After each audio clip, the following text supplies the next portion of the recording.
15 acteurs célébrés par les plus grands prix, puis arrachés à la lumière au moment où leur carrière touchait enfin le sommet. Ce soir, vous allez découvrir comment, juste après avoir été honorés, leur destin a soudain basculé. Restez avec moi, car certaines révélations vont vraiment vous surprendre. Numéro 1, Jean-Paul Belmondo. Le 6 septembre 2021, au cœur de Paris, la France apprend que l'acteur qui avait autrefois incarné l'insouciance et la liberté de tout un cinéma vient de s'éteindre, quelques décennies après avoir reçu la récompense qui avait marqué un tournant dans sa carrière. Ce moment avait eu lieu le grand soir de la remise du César du meilleur acteur pour le film itinéraire d'un enfant gâté, une reconnaissance tardive mais éclatante pour celui que le public appelait Bébel. Cette soirée avait été l'une des rares où il avait laissé transparaître une émotion réelle, presque fragile, comme si la consécration officielle venait enfin refermer une longue histoire d'incompréhension entre lui et les cercles institutionnels. Le jour de sa disparition, les médias rappellent ce triomphe passé, symbole d'une victoire artistique durement gagnée après des années où l'on saluait d'abord ses cascades et son charisme avant sa sensibilité d'acteur. Le pays se souvient de ses rôles dans À bout de souffle, L'homme de Rio, Le professionnel, autant de personnages qui ont construit le mythe d'un homme capable de mêler audace, naturel et un charme que personne ne pouvait imiter. Ce parcours si singulier avait trouvé un résumé parfait dans le César obtenu grâce à un rôle introspectif, preuve qu'il pouvait tout jouer, des héros bondissant aux figures plus humaines et brisées. Lorsqu'il quitte ce monde, la France organise pour lui un hommage national, un honneur réservé aux figures dont la trace dépasse le cadre du cinéma. Sur les marches des Invalides, les applaudissements résonnent longuement, comme un écho tardif au soir où son nom avait été prononcé devant toute l'Académie. Ce parallèle frappe les esprits. Une récompense majeure avait ouvert une étape nouvelle dans sa vie professionnelle, et des années plus tard, c'est un dernier salut solennel qui vient clore son histoire. Son absence laisse derrière elle une impression étrange, celle d'un acteur resté proche du public jusqu'à la fin, même lorsque la santé l'avait contraint à ralentir. Beaucoup se rappellent de son sourire, de sa voix chaleureuse, de la vitalité qu'il dégageait malgré l'âge. Sa trajectoire rappelle que derrière chaque prix prestigieux se cache souvent un être humain marqué par le temps et par les épreuves, et que le destin, même après la lumière, peut se montrer implacable. Sa mémoire continue pourtant de vivre dans chaque génération de spectateurs qui découvrent ses films et reconnaît en lui l'une des figures les plus aimées du cinéma français. Numéro 2. Alain Delon. Le 11 mai 2024, la France se réveille avec la nouvelle que celui qui avait incarné pendant des décennies l'élégance sombre et la beauté mystérieuse du cinéma européen vient de s'éteindre, quelques années après avoir été célébré pour l'ensemble de sa carrière lors d'une cérémonie émouvante qui avait rappelé l'ampleur de son influence. Ce moment avait eu lieu lorsqu'il avait reçu la Palme d'honneur à Cannes, une distinction qui venait consacrer une trajectoire exceptionnelle commencée bien avant les années 60, lorsque son visage magnétique avait bouleversé à la fois les réalisateurs et le public. La disparition d'Alain Delon réveille des images précises dans la mémoire collective. On revoit le jeune homme de plein soleil, silhouette parfaite sous le soleil italien, puis le tueur silencieux du samouraï, archétype du héros solitaire dont chaque geste semblait peser. Le public français se souvient aussi de ses rôles plus tendres, comme dans Les Aventuriers ou La piscine, où la lumière révélait une sensibilité plus fragile derrière le regard glacé. La récompense reçue à Cannes avait été perçue comme un signe de réconciliation tardive entre un monument du cinéma et une institution parfois prudente face à son aura controversée mais indéniable. Le jour de son départ, les hommages affluent de toute l'Europe. Les journaux rappellent qu'il fut l'un des rares acteurs français à avoir connu une reconnaissance internationale durable, au point de devenir une référence esthétique. Le contraste est frappant entre l'homme honoré par un public mondial et celui des dernières années, affaibli par la maladie et retiré du monde, vivant dans une demeure silencieuse où le temps semblait s'être arrêté. Cette fragilité contraste avec l'image puissante qu'il avait laissée à l'écran, un homme capable d'hypnotiser une salle entière simplement en entrant dans un cadre. Sa disparition rappelle que même les figures les plus lumineuses ne peuvent échapper à la marche du temps. Pourtant, son influence demeure palpable dans la génération actuelle d'acteurs français qui voient en lui un modèle d'exigence et de présence. Chaque film projeté, chaque archive rediffusée semble raviver un éclat de son intensité. Alain Delon reste pour beaucoup un repère émotionnel, un visage familier qui accompagne des souvenirs personnels. Si vous avez un film ou un rôle d'Alain Delon qui vous a marqué, partagez-le dans les commentaires pour que nous puissions évoquer ensemble ce patrimoine inoubliable. Numéro 3. Romy Schneider. Le 29 mai 1982, à Paris, la nouvelle de la disparition de l'actrice qui avait bouleversé des générations de spectateurs secoue tout le pays, à peine quelques années après avoir été célébrée pour une performance qui avait marqué un tournant dans sa vie artistique. Ce moment de reconnaissance avait eu lieu lors de la remise du César de la meilleure actrice pour le film Une histoire simple, une récompense qui avait confirmé qu'elle n'était plus seulement l'interprète de la jeune impératrice adorée du grand public, mais une comédienne accomplie, capable d'exprimer les nuances les plus profondes de l'âme humaine. Le jour où la France apprend la fin de son parcours, les images de Romy Schneider se superposent dans la mémoire collective. On revoit la fraîcheur lumineuse de Sissi, symbole d'une innocence qui ne lui appartenait déjà plus, puis le regard grave et fragile de la piscine ou de l'importance et d'aimer, des rôles où elle avait mis toute sa vérité, souvent au prix de ses propres émotions. Ce contraste entre le mythe de la princesse éternelle et la femme blessée qu'elle était devenue rend sa disparition particulièrement poignante. Les années précédant sa mort avaient été marquées par des réussites artistiques incontestables. Ses collaborations avec Luchino Visconti ou Claude Sautet avaient montré une maturité exceptionnelle. Le César obtenu pour Une histoire simple avait été salué comme une reconnaissance tardive mais inévitable. Le public français avait compris que derrière chaque regard mélancolique à l'écran se cachait une force immense. Le 29 mai 1982, lorsque la presse annonce la nouvelle, les réactions sont immédiates. Les journaux, les radios, les plateaux de télévision évoquent non seulement son talent, mais aussi la sensibilité profonde avec laquelle elle habitait chaque personnage. Beaucoup y voient la fin d'une époque. Le cinéma français perd une voix singulière, une présence qui donnait à chaque scène une intensité rare. Sa disparition continue de hanter la mémoire collective. Ses films restent des repères intemporels pour ceux qui cherchent des personnages féminins d'une vérité bouleversante. Romy Schneider demeure l'une des rares artistes dont la vie personnelle et la vie artistique semblent se répondre, comme si chacune de ses émotions laissait une trace indélébile sur la pellicule. Sa trajectoire rappelle que certaines lumières continuent de briller longtemps après avoir quitté le monde réel. Numéro 4. Simone Signoret.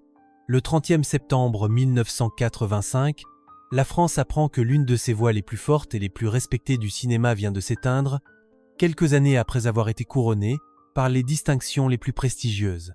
Le moment marquant de cette reconnaissance avait eu lieu lorsqu'elle avait reçu l'Oscar de la meilleure actrice pour son rôle dans Les Chemins de la Haute-Ville, une victoire qui avait fait d'elle la première artiste française à obtenir cette récompense, ouvrant ainsi une page nouvelle dans l'histoire du cinéma européen. Le jour de sa disparition, les médias rappellent ce triomphe exceptionnel et soulignent combien cette femme, à la fois engagée et sensible, avait su imposer sa présence avec une force tranquille.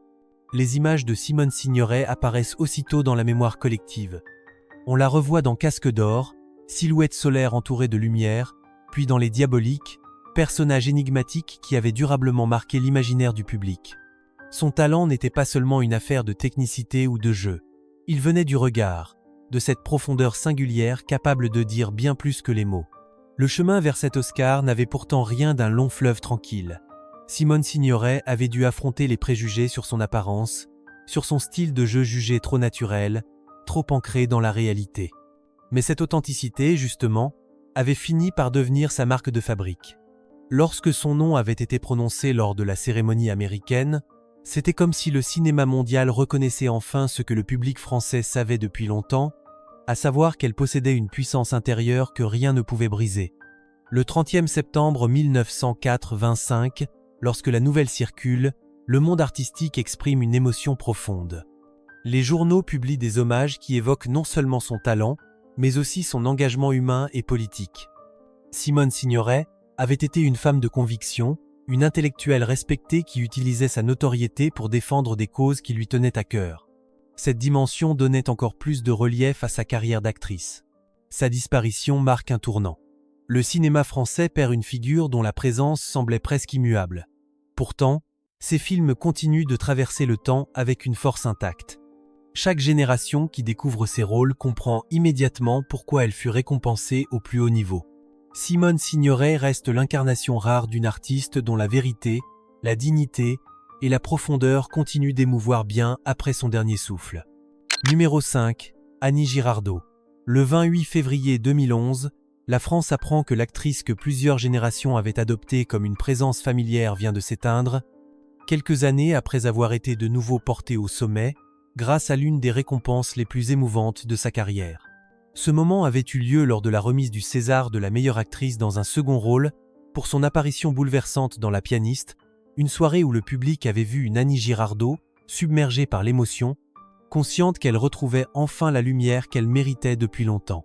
Le jour de sa disparition, les images de cette cérémonie reviennent immédiatement en mémoire. Son discours tremblant, son sourire fragile, la salle entière debout pour elle. Ce soir-là, la France avait compris combien cet artiste, pourtant immense, avait trop souvent été négligé par l'industrie. Son triomphe tardif était apparu comme une réparation morale, un rappel de la place exceptionnelle qu'elle occupait dans le cœur du public. Sa carrière avait été marquée par des rôles d'une intensité rare. On se souvient de sa performance dans Rocco et ses frères, où elle apportait une vérité déchirante, ou encore de Dr Françoise Gaillan, qui lui avait valu un premier César et confirmé qu'elle faisait partie des plus grandes. Sa force venait de sa capacité à incarner des femmes réelles, complexes, parfois blessées, mais toujours profondément humaines. Cette proximité avec le public expliquait pourquoi tant de spectateurs avaient l'impression de la connaître personnellement. Le 28 février 2011, lorsque la presse annonce son départ, c'est un choc national. Les journaux, les radios et les plateaux télé rappellent que derrière le sourire lumineux des années 60 et 70 se cachait une trajectoire jalonnée de défis et de fragilité. Les dernières années avaient été marquées par une lente disparition loin des caméras, une période qui contrastait douloureusement avec les triomphes publics passés. Pourtant, à travers ses films, Annie Girardot demeure bien vivante dans la mémoire du cinéma français.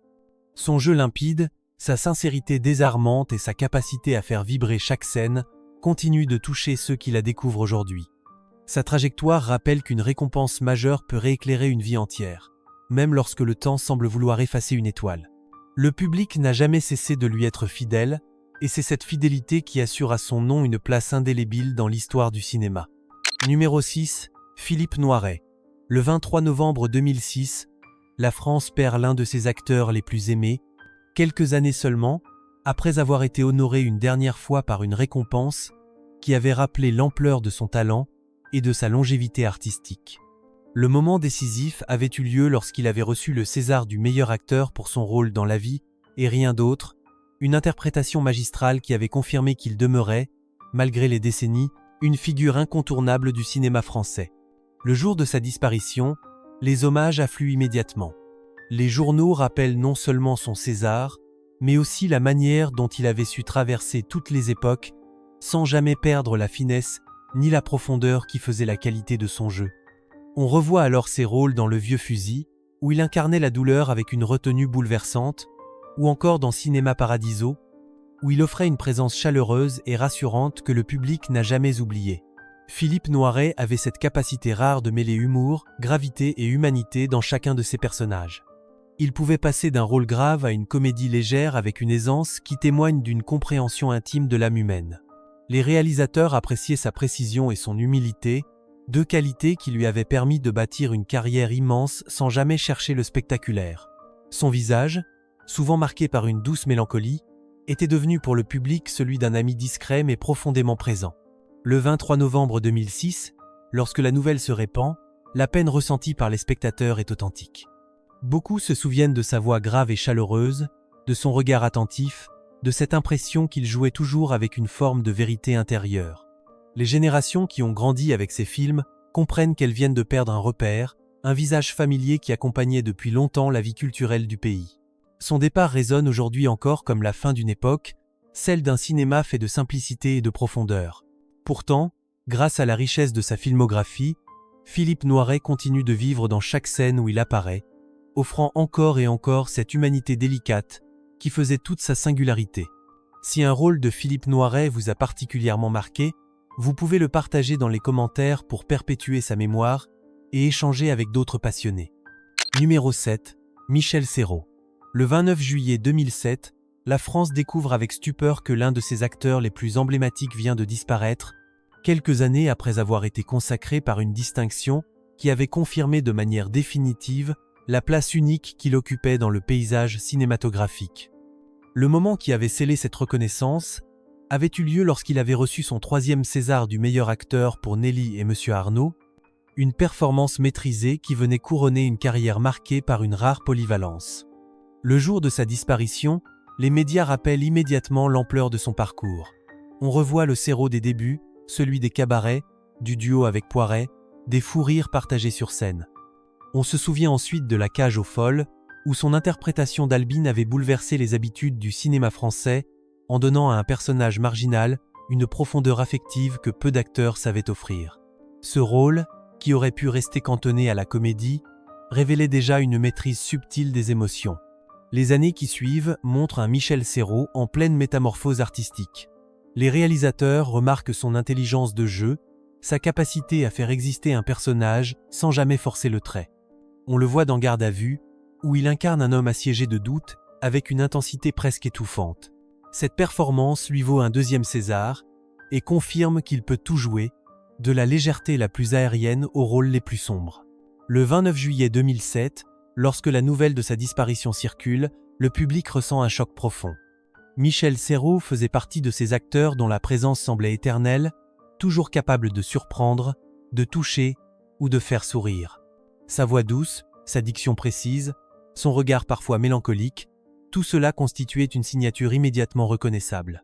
Les hommages se multiplient, rappelant que derrière l'humour, il y avait un grand travailleur, un homme humble qui considérait son métier comme une quête continue.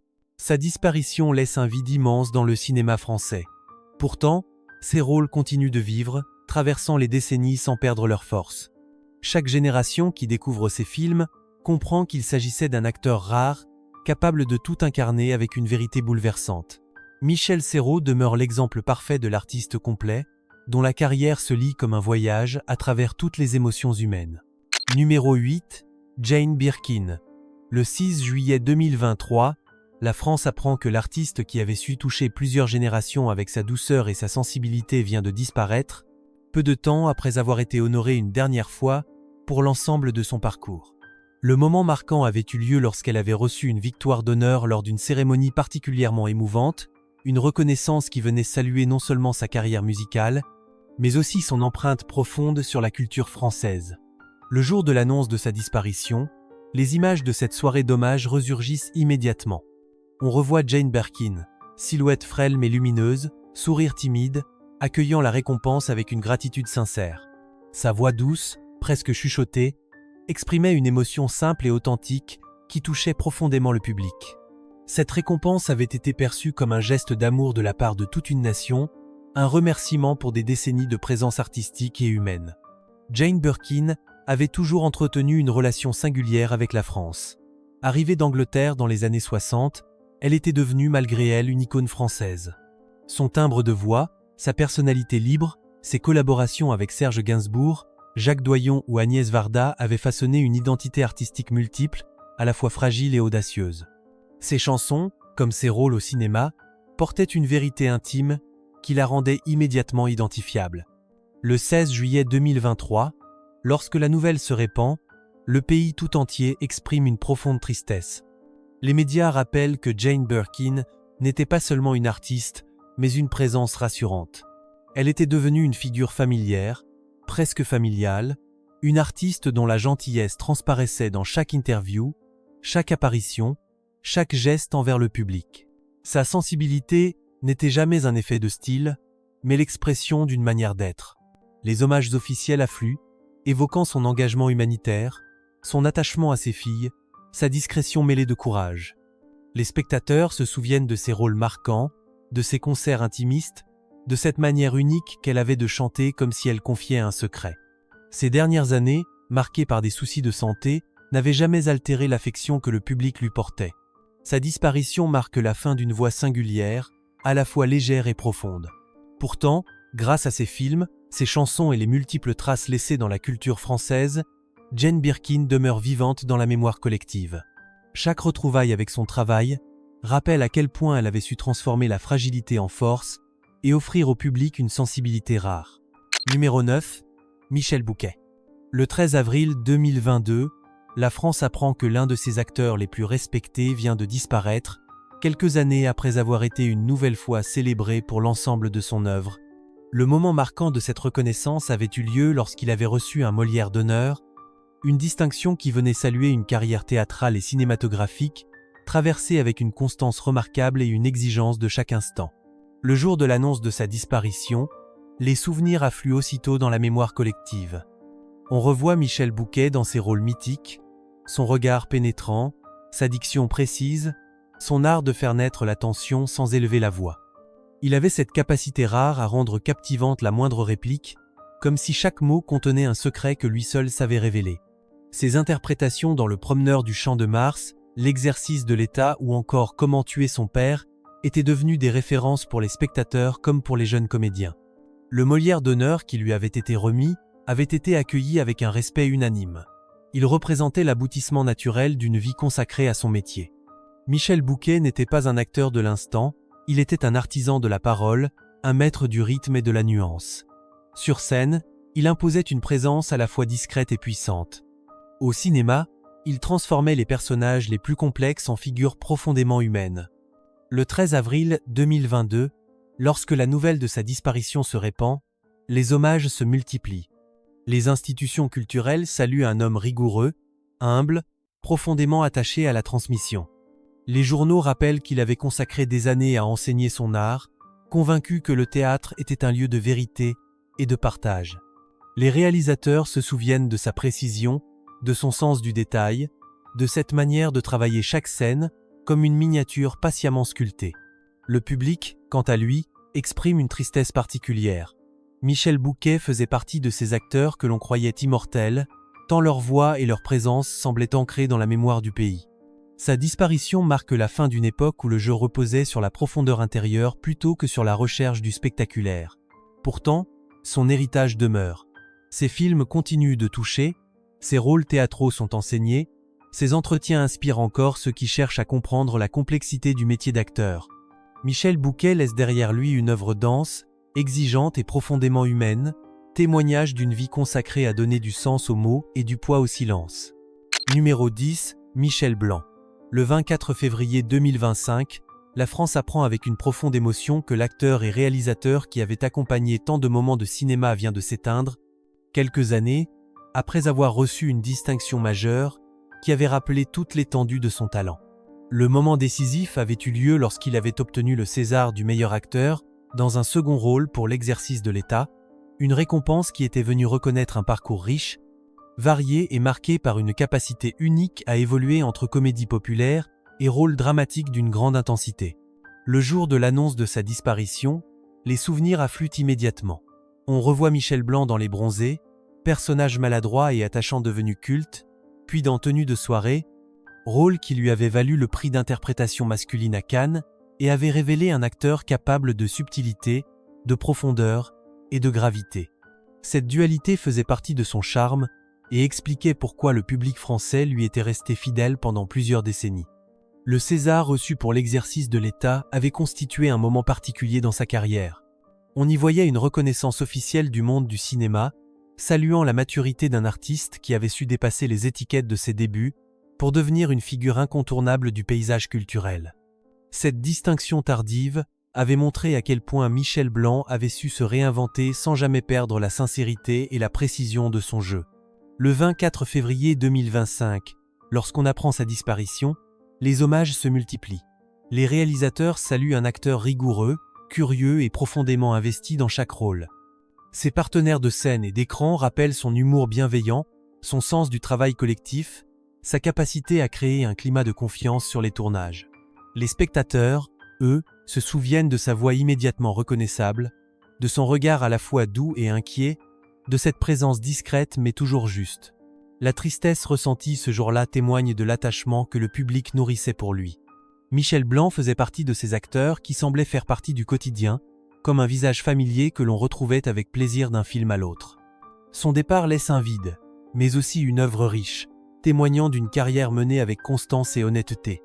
Si un rôle de Michel Blanc vous a particulièrement marqué, vous pouvez le partager dans les commentaires afin de perpétuer sa mémoire et d'échanger avec d'autres spectateurs qui l'ont aimé. Numéro 11, Niels Sarestrup. Le 3 février 2024, la France apprend que l'acteur à la présence magnétique et à la voix grave, reconnu pour certaines des interprétations les plus marquantes du cinéma contemporain, vient de disparaître quelques années après avoir été célébré par une série de distinctions qui avaient couronné son immense talent.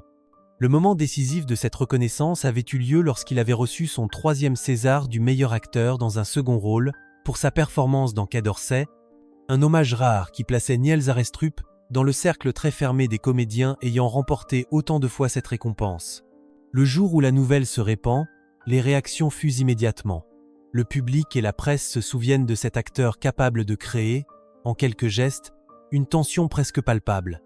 Son rôle dans De battre mon cœur s'est arrêté l'avait révélé comme un interprète d'une intensité exceptionnelle. Son personnage de mentor ambigu avait impressionné par sa force silencieuse et son autorité naturelle. Ce rôle lui avait valu son premier César, ouvrant une période particulièrement féconde de sa carrière. Le 2e César, remporté pour Un prophète, avait confirmé cette puissance dramatique. Niels Arestrup y incarnait un parrain de prison complexe, ni entièrement sombre ni totalement bienveillant, une figure qui semblait se nourrir d'années d'observation de l'âme humaine. Sa manière de jouer la retenue, de laisser les silences dire autant que les mots, avait marqué durablement le public. Cette capacité à habiter un personnage de l'intérieur était devenue sa signature. Le 3e César venait sceller cette réputation. Dans Quai d'Orsay, il interprétait un directeur de cabinet à l'autorité froide, un homme de pouvoir pris dans les mécanismes de la politique. Sa performance, fine et précise, montrait encore une fois son talent pour insuffler une profondeur inattendue à des rôles qui auraient pu paraître caricaturaux. Ces récompenses successives témoignaient d'une carrière où chaque projet semblait peser, choisi avec une rigueur presque artisanale. Le 3 février 2024, lorsque l'annonce de sa disparition est relayée, le monde culturel s'arrête un instant. Les réalisateurs racontent un acteur exigeant, entièrement dévoué à son art. Les comédiens qui avaient travaillé à ses côtés évoquent sa bienveillance, sa pudeur, sa manière d'observer longuement avant de parler, comme s'il cherchait la justesse dans chaque mot. Les spectateurs, quant à eux, se rappellent son regard intense, capable de faire basculer une scène en quelques secondes. La disparition de Niels Arestrup laisse derrière elle l'image d'un acteur rare, habité par une profondeur intérieure que peu savent atteindre. Sa présence à l'écran possédait quelque chose d'irréductible, une densité qui donnait du poids à chaque plan. Pourtant, malgré cette dureté apparente, beaucoup évoquent un homme d'une grande sensibilité, discret, précis et profondément humain. Ses rôles continuent aujourd'hui de résonner. Les films auxquels il a participé demeurent des repères pour comprendre le cinéma français du début du XXIe siècle. Son œuvre, marquée par un sens aigu de la vérité, traverse le temps comme la trace d'un artiste qui n'a jamais compromis la qualité ou l'exigence. Niels Arestrup reste une figure dont la disparition rappelle la fragilité des voix essentielles, celles qui portent une part de l'histoire culturelle d'un pays. Numéro 12, Gaspard Ulliel. Le 19 janvier 2022, la France apprend avec stupeur que l'acteur considéré comme l'un des visages les plus prometteurs de sa génération vient de perdre la vie, à un moment où sa carrière connaissait un nouvel élan grâce aux récompenses prestigieuses qui avaient salué son talent. Le moment déterminant avait eu lieu lorsqu'il avait reçu le César du meilleur acteur pour son interprétation dans Juste la fin du monde, un rôle intense qui avait confirmé qu'il était devenu une figure essentielle du cinéma français. Le jour de l'annonce, l'émotion envahit immédiatement le pays. Les médias rappellent cette soirée des Césars où son nom avait été prononcé, suivi d'une longue ovation. On se souvient de son visage fermé mais ému, de la modestie avec laquelle il avait accepté la récompense, de ses mots choisis avec soin. Ce trophée venait couronner un parcours déjà remarquable, commencé très jeune, et marqué par des rôles qui révélaient une sensibilité rare et une profondeur singulière. Gaspard Ulliel s'était imposé dès ses débuts. Son interprétation dans Un long dimanche de fiançailles lui avait valu le César du meilleur espoir, récompense qui avait révélé un acteur au regard mélancolique, capable de dire beaucoup avec très peu de mots. Sa capacité à incarner des personnages fragiles, tourmentés ou mystérieux l'avait rapidement distingué. Il possédait une présence magnétique, faite de douceur, de retenue et de tension intérieure. Le rôle qui lui avait apporté son 2e César avait été un tournant. Dans Juste la fin du monde, il incarnait un écrivain revenu annoncer une nouvelle bouleversante à sa famille. Son jeu, tout en silence et en regard, touchait par sa sincérité. Il avait donné au personnage une densité émotionnelle qui avait frappé les spectateurs comme les critiques. Cette interprétation avait confirmé qu'il appartenait à la catégorie des acteurs capables de transformer un film par leur simple présence.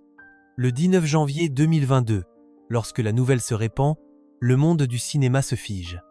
Les réalisateurs parlent d'un artiste extrêmement appliqué, discret, observateur, toujours à la recherche du détail juste. Les comédiens évoquent un partenaire bienveillant, attentif, capable d'apporter une intensité rare à chaque scène. Le public, quant à lui, se souvient d'un visage familier, d'un sourire timide, de ce regard bleu profond qui semblait toujours porter un secret. Sa disparition survient au moment où il venait d'élargir sa carrière au-delà du cinéma français. Il tournait pour une production internationale et s'apprêtait à entrer dans une nouvelle phase de sa vie artistique. Cette perspective rend son départ encore plus douloureux. Beaucoup y voient l'interruption d'une trajectoire qui aurait pu le mener vers une reconnaissance mondiale durable. Gaspard Ulliel laisse derrière lui une filmographie marquée par la délicatesse et la profondeur. Ses rôles continuent d'émouvoir par leur intensité, leur nuance et leur humanité. Son nom demeure associé à l'image d'un artiste complet, capable d'exprimer la fragilité comme la force avec la même justesse. Sa disparition rappelle la place singulière qu'il occupait dans le cœur des spectateurs et dans le paysage du cinéma français. Numéro 13, Treizacik Cario. Le 10 septembre 2024, la France apprend que l'acteur à la carrière internationale, devenu au fil des décennies une figure familière du cinéma comme de la télévision, vient de disparaître, quelques années après avoir été célébré pour l'ensemble de son parcours. Le moment marquant de cette reconnaissance avait eu lieu lorsqu'il avait été mis à l'honneur pour sa contribution exceptionnelle au rayonnement du cinéma européen, une distinction symbolique qui venait saluer une trajectoire unique faite de fidélité, de passion et de rôles mémorables. Le jour de l'annonce, les hommages affluent de nombreux pays. Le public français se souvient d'un acteur capable d'incarner aussi bien la sensibilité que la dureté, d'insuffler une intensité particulière à des rôles souvent complexes. Le rôle qu'il avait révélé au grand public en France restait celui de la balance, où son interprétation nerveuse et tendue lui avait permis de se démarquer immédiatement. On se souvenait aussi de son apparition marquante dans Nikita de Luc Besson, où il jouait un agent impitoyable, avec une froideur glaçante qui avait impressionné les spectateurs. Les décennies suivantes l'avaient porté vers des horizons très variés. Tchéky Karyo s'était illustré dans de nombreux films internationaux, collaborant avec des réalisateurs étrangers, tout en restant profondément attaché à la France. Son visage marqué, son regard intense, sa diction reconnaissable entre toutes, avaient fait de lui un interprète recherché. Il possédait cette capacité rare à imposer une présence en quelques secondes, même dans un rôle secondaire, donnant immédiatement du poids à une scène. Sa reconnaissance tardive, à travers une distinction honorifique, avait été perçue comme une juste récompense. On y voyait l'accomplissement d'une carrière menée avec constance, loin du bruit, mais toujours avec une exigence rigoureuse. Ceux qui l'avaient côtoyé évoquaient un homme discret, travailleur, profondément respecté dans la profession. Cette célébration avait permis de rappeler son influence sur plusieurs générations d'acteurs qui voyaient en lui un exemple de détermination et de sincérité. Le 10 septembre 2024, lorsque la nouvelle de sa disparition circule, les souvenirs affluent. Les séries télévisées dans lesquelles il avait brillé, notamment dans le rôle de Julien Baptiste, sont rediffusées pour lui rendre hommage. Ce personnage, à la fois fragile et obstiné, avait permis à un public plus large encore de découvrir son talent. Sa performance, tout en nuances, témoignait d'un contrôle remarquable et d'une profonde compréhension de l'âme humaine. Les réactions du public expriment une véritable affection. Tchéky Karyo n'était pas seulement un acteur reconnu, il était devenu une figure rassurante, présente régulièrement dans les foyers grâce aux séries, mais aussi un artiste capable de surprendre par ses choix. Ses rôles portaient toujours la marque d'une implication totale. Sa disparition laisse un vide important. L'homme qui avait bâti sa carrière sur la polyvalence et la sincérité laisse derrière lui une œuvre riche, marquée par des personnages forts, des émotions brutes et une présence toujours authentique. Tchéky Karyo restera pour beaucoup l'exemple discret, mais puissant d'un acteur ayant consacré sa vie entière à donner du sens aux histoires qu'il portait à l'écran. Numéro 14. Robin Williams. Le 12 août 2014, le monde apprend avec une immense tristesse que l'acteur américain adoré des spectateurs français vient de disparaître, quelques années après avoir été célébré pour l'une des performances les plus marquantes de sa carrière. Le moment décisif de cette reconnaissance avait eu lieu lorsqu'il avait reçu l'Oscar du meilleur acteur dans un second rôle pour son interprétation dans Will Hunting, une récompense qui avait confirmé que derrière l'énergie comique flamboyante se trouvait un artiste capable d'une profondeur émotionnelle remarquable. Le jour où la nouvelle se répand, la France réagit avec une affection particulière. Robin Williams n'était pas seulement une star américaine. Il était, pour le public français, une présence familière, presque intime, grâce à la manière dont ses films avaient accompagné des générations entières. Sa voix francisée dans Le Cercle des poètes disparus, Madame Doubtfire, Good Morning Vietnam ou encore Jumanji restait gravée dans la mémoire collective. Chacun de ses rôles témoignait d'une capacité rare à mêler humour, tendresse et gravité avec une sincérité bouleversante. Le souvenir de la soirée des Oscars revient alors en force. Ce soir-là, Robin Williams apparaît ému, presque surpris, lorsqu'on prononce son nom. Il accepte son prix avec une humilité qui contraste avec l'énergie explosive que le public lui connaissait. Cette récompense venait clore une longue attente, marquant enfin la reconnaissance de son talent dramatique. Jusqu'alors, il avait été identifié principalement comme un maître de la comédie, un artiste capable d'improviser avec une rapidité fulgurante. L'Oscar lui offrait une place incontestable parmi les grands acteurs. Le 12 août 2014, lorsque sa disparition est annoncée, les hommages affluent du monde entier. En France, les chaînes de télévision bouleversent leur programmation pour diffuser ses films. Les journaux rappellent ses performances les plus marquantes et soulignent la complexité d'un artiste dont la sensibilité avait touché des millions de personnes. Les spectateurs redécouvrent alors l'étendue de sa palette. Dans Le Cercle des poètes disparus, il incarnait un professeur inspirant qui invitait ses élèves à vivre pleinement. Dans Good Will Hunting, il offrait un rôle d'une humanité rare, celui d'un thérapeute capable d'écouter et de guider. Dans Patch Adams, il mêlait humour et compassion pour raconter la force du lien humain. Sa disparition provoque un sentiment de perte profonde, comme si une lumière familière venait de s'éteindre. Robin Williams avait cette capacité unique à créer un lien direct avec le cœur des spectateurs. Ses personnages, souvent porteurs d'espoir ou de douceur, semblaient être des compagnons de vie. Sa manière de se donner entièrement à un rôle faisait de chaque performance une rencontre authentique. Le public français garde une tendresse particulière pour lui. Son rire, son regard pétillant, sa sensibilité parfois à fleur de peau, continuent de toucher ceux qui revoient ses films. Robin Williams laisse derrière lui une œuvre immense, un héritage de joie, de poésie et d'humanité. Sa présence demeure vivante à travers les histoires qu'il a incarnées et les émotions qu'il a su transmettre avec une générosité rare. Numéro 15, Philip Seymour Hoffman. Le 2 février 2014, les journaux du monde entier annoncent que l'acteur américain, considéré comme l'un des plus grands interprètes de sa génération, vient de disparaître, quelques années seulement après avoir été célébré par la récompense la plus prestigieuse de sa carrière. Le moment marquant avait eu lieu lorsqu'il avait reçu l'Oscar du meilleur acteur pour son incarnation magistrale de Truman Capote dans le film Capote, une performance qui avait révélé au public français comme international l'étendue de son talent et la précision remarquable de son jeu. Le jour de l'annonce, les spectateurs français se souviennent immédiatement de cette soirée des Oscars où Philip Seymour Hoffman, visiblement ému, était monté sur scène pour accepter la statuette. Sa voix tremblante, ses mots empreints de gratitude, son humilité sincère contrastaient avec la puissance de l'interprétation qui lui avait valu la récompense. Il avait su habiter le personnage de l'écrivain avec une intensité rare, reproduisant sa voix, sa posture, ses gestes avec une exactitude surprenante. Ce rôle avait été salué unanimement et avait installé l'acteur parmi les figures incontournables du cinéma contemporain. Sa carrière en France était également suivie avec admiration.